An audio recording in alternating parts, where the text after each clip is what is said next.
مشرق وسطی میں کشیدہ صورتحال، وزیر اعظم کی زیر صدارت اجلاس، اہم بیٹھک میں سیاسی و عسکری حکام کی شرکت۔ امریکہ، اسرائیل اور ایران جنگ کے تصفیے کے لیے پاکستان کی میزبانی میں مذاکرات پر بات چیت۔ مشرق وسطی کی صورتحال سمیت توانائی بحران اور دیگر امور پر بھی تبادلہ خیال۔ وزیر اعظم کی آج صدر مملکت سے ملاقات کا بھی امکان، شہباز شریف ایوان صدر جائیں گے۔ امریکہ اور اسرائیل کی ایران کے خلاف جنگ، مشرق وسطی کی صورتحال پر تبادلہ خیال ہوگا۔ اتحادی جماعتوں کو اعتماد میں لینے پر بھی بات ہوگی۔ سیکیورٹی صورتحال اور پاکستان کے آئندہ کے لائحہ عمل سے متعلق بات چیت ہوگی۔ پیٹرولیم مصنوعات کی قیمتوں پر بھی گفتگو ہوگی۔ پاکستان کی ایران جنگ میں ثالثی کی پیشکش، فیلڈ مارشل سید عاصم منیر نے اتوار کو امریکی صدر ٹرمپ سے بات چیت کی۔ برطانوی اخبار فائنینشل ٹائمز کا دعویٰ، کہا پاکستان خود کو ایران کے خلاف جنگ کے خاتمے کے لیے مرکزی ثالث کے طور پر پیش کر رہا ہے۔ سینئر پاکستانی حکام تہران اور وٹکوف اور جیریڈ کشنر کے درمیان بیک چینلز رابطے کروا رہے ہیں۔ امریکہ ایران مذاکرات میں پاکستان، ترکی اور مصر کا اہم کردار۔ خبر ایجنسی رائٹرز کے مطابق بات چیت جاری ہے۔ پاکستان، ترکی اور مصر نے بالواسطہ مذاکرات کروائے۔ تینوں ملکوں نے امریکی نمائندہ اسٹیو وٹکوف اور ایرانی وزیر خارجہ عباس عراقچی سے بات کی۔ امریکہ اور ایران کے پیغامات کا بھی تبادلہ خیال۔ ترجمان دفتر خارجہ طاہر حسین اندرابی کا کہنا ہے کہ فریقین راضی ہوں تو مذاکرات کی میزبانی کے لیے تیار ہیں۔ ترجمان دفتر خارجہ سے سوال کیا گیا کہ کیا ایران امریکہ مذاکرات پاکستان میں ہو رہے ہیں۔ اس پر طاہر حسین اندرابی نے جواب دیا کہ اگر فریقین نے اتفاق کیا تو پاکستان ہمیشہ مذاکرات کی میزبانی کے لیے تیار ہے۔ امریکہ اور اسرائیل کے ایران پر حملے، 12 افراد شہید۔ اسرائیل اور امریکہ نے تہران، قم، شیراز، اصفہان سمیت متعدد شہروں پر بمباری کی۔ ایرانی صوبے مشرقی آذربائیجان کی رہائشی عمارتوں کو بھی نشانہ بنایا گیا۔ 6 ایرانی شہری شہید، 9 زخمی۔ تبریز میں بھی 6 شہری شہید ہو گئے۔ ایرانی ایمرجنسی سروس کے مطابق جنگ کے آغاز سے امریکہ اور اسرائیل نے ایران کے 215 شہروں کو نشانہ بنایا۔ 83,000 سے زائد عمارتوں کو نقصان پہنچا۔ امریکی اور اسرائیلی حملوں میں اب تک 208 بچے شہید ہو چکے۔ 168 بچے بیناب اسکول پر امریکی میزائل حملے میں جاں بحق ہوئے۔ ایران میں شہادتوں کی مجموعی تعداد 1500 سے تجاوز کر گئی۔ ایران کے بھی امریکہ پر بھرپور جوابی حملے۔ خبر ایجنسی کے مطابق نئے میزائل حملوں سے تل ابیب میں شدید نقصان، 56 خاتون ہلاک، متعدد افراد زخمی۔ تل ابیب میں متعدد عمارتیں ملبے کا ڈھیر بن گئیں۔ تہران کا عماد اور قدر میزائل کا استعمال، اسرائیل کے متعدد علاقوں اور امریکی فوجی اڈوں کو نشانہ بنایا گیا۔ ایلات، دیمونا اور شمالی تل ابیب سمیت کئی اہم مقامات پر حملے کیے۔ حملوں میں 20 سے زائد اسرائیلی ہلاک، 4000 سے زائد زخمی ہو چکے۔ اسرائیلی فوج کا کہنا ہے کہ تہران نے شمالی اسرائیل پر بھی میزائل حملے کیے۔ میزائل کا ملبہ گرنے سے ایک شخص زخمی ہوا۔ پاسداران انقلاب کا کہنا ہے میزائل اسرائیلی دفاعی نظام کو عبور کرتے ہوئے ہدف تک پہنچے۔ سعودی وزارت دفاع کے مطابق مشرقی صوبے کی جانب بڑھنے والے 4 ڈرونز کو تباہ کر دیا گیا۔ دھمکی کے بعد لہجے میں نرمی، ڈونلڈ ٹرمپ مشرق وسطی میں مکمل امن کے لیے ایران سے معاہدے پر تیار۔ ایران کے پاور پلانٹس اور توانائی کے انفراسٹرکچر پر حملے 5 دن کے لیے مؤخر۔ امریکی صدر نے دعویٰ کیا تہران نے ڈیل کے لیے خود رابطہ کیا۔ دونوں ملک کئی نکات پر راضی ہیں۔ ایران کے قابل احترام اعلیٰ رہنما سے بات ہوئی۔ اسٹیو وٹکوف اور جیریڈ کشنر کی ایرانی حکام سے بات ہوئی ہے۔ اس بار ایران سے مذاکرات سنجیدہ نوعیت کے ہیں۔ ڈیل ہو گئی تو ایران کی افزودہ یورینیم امریکی استعمال میں لائیں گے۔ نہیں چاہتا مجتبی خامنائی کو نشانہ بنایا جائے۔ اسرائیل بھی تازہ پیش رفت پر خوش ہے۔ ایران سے ڈیل کا خلیجی ممالک کو بھی فائدہ ہوگا۔ اب دنیا بہت جلد زیادہ محفوظ ہو جائے گی۔ امریکہ کے لیے خطرہ بننے والی ایرانی طاقت اور قیادت ختم کر دی۔ ایرانی فضائی دفاعی نظام، نیوی، ایئر فورس سب کو تباہ کر دیا ہے۔ ایران کی امریکہ کے ساتھ مذاکرات کی تردید، جنگ روکنے کے لیے 6 اسٹریٹجک شرائط پیش کر دیں۔ ایرانی اہلکار کا کہنا ہے مطالبات کو سنجیدگی سے لیا جانا چاہیے۔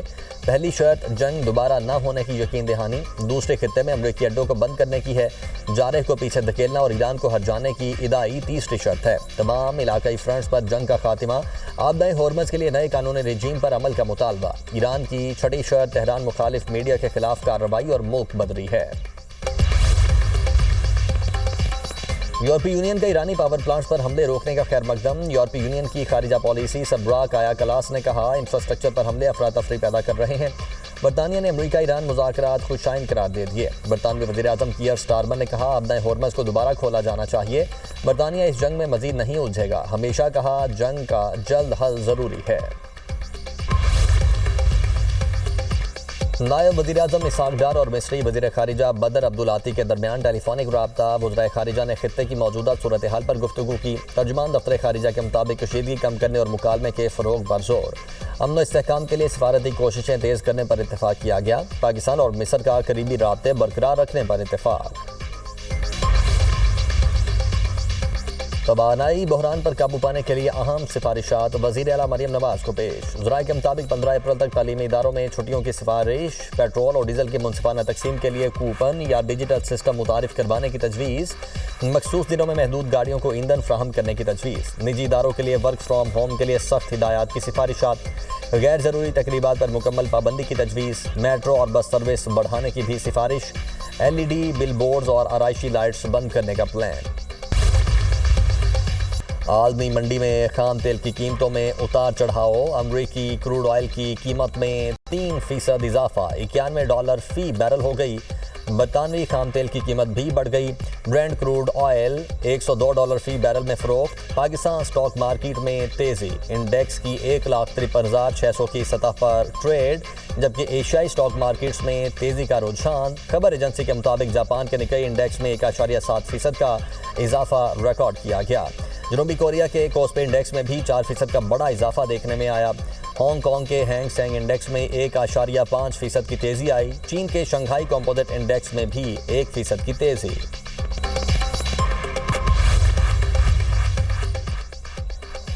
ایران جنگ امریکی معیشت پر بھاری، اماراتی اخبار کے مطابق امریکہ ایران جنگ میں روزانہ $2 ارب خرچ کر رہا ہے۔ ابتدائی 6 دن میں واشنگٹن کے جنگی اخراجات $11.3 ارب سے زائد رہے۔ پینٹاگون نے کانگریس سے مزید $200 ارب منظور کرنے کی درخواست کی۔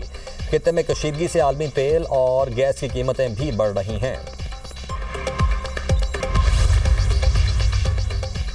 ایران کے مشرقی وسطی پر حملوں پر شدید تشویش ہے۔ صدر یورپی کمیشن ارسلا وان ڈر لین کی آسٹریلوی وزیراعظم اینتھنی البانیز کے ساتھ پریس کانفرنس، کہا ایران کو فوری طور پر تجارتی جہازوں کی آزادانہ آمد و رفت میں رکاوٹیں ختم کرنی چاہیے۔ ایران کو بارودی سرنگیں بچھانے، ڈرون اور میزائل حملے روکنے چاہیے۔ آبدہ ہورمز کی بندش ناقابل قبول ہے۔ بحری جہازوں کی آزادانہ آمد و رفت بین الاقوامی قانون کا بنیادی اصول ہے۔ مذاکرات کی میز پر آنا وقت کی ضرورت ہے۔ دشمنیوں کا خاتمہ ہونا چاہیے۔ توانائی کی سپلائی لائنز خطرے میں ہیں۔ دنیا بھر میں تیل اور گیس کی قیمتوں پر اثر پڑ رہا ہے۔ امریکی سینٹ کام کا ایران پر حملے جاری رکھنے کا اعلان۔ امریکی سینٹرل کمانڈ کے سربراہ ایڈمرل بریڈ کوپر کا کہنا ہے کہ ایران میں 9,000 سے زائد اہداف کو نشانہ بنایا، 140 سے زائد بحری جہاز تباہ کیے۔ ایران کی میزائل، ڈرونز، فیکٹریاں، دیگر فوجی تنصیبات کو بھی نشانہ بنایا۔ پاسداران انقلاب کا کمانڈ سینٹر اور میزائل لانچ سائٹس کو تباہ کر دیا۔ اہداف کو انتہائی مہارت سے نشانہ بنایا جا رہا ہے۔ اسرائیل عرب ممالک پر ایرانی حملے روک رہا ہے۔ امریکہ اور خلیجی اتحادیوں نے تاریخ کا سب سے بڑا فضائی دفاعی حصار قائم کیا۔ پورے خطے کے ممالک کے اوپر ایک بہت مضبوط دفاعی چھتری موجود ہے۔ ایران کی عسکری صلاحیتوں کو ختم کرنے کی کوشش کر رہے ہیں۔ ایرانی وزیر خارجہ عباس اراغچی کا روسی منصب سے ٹیلی فونک رابطہ، علاقائی صورتحال اور کشیدگی میں کمی پر تبادلہ خیال۔ روسی وزیر خارجہ کا فوری جنگ بندی اور سفارتی حل پر زور، کہا ایران کے جوہری ڈھانچے پر حملے ناقابل قبول ہیں۔ جوہری تنصیبات کو نشانہ بنانا عالمی قوانین کی خلاف ورزی ہے۔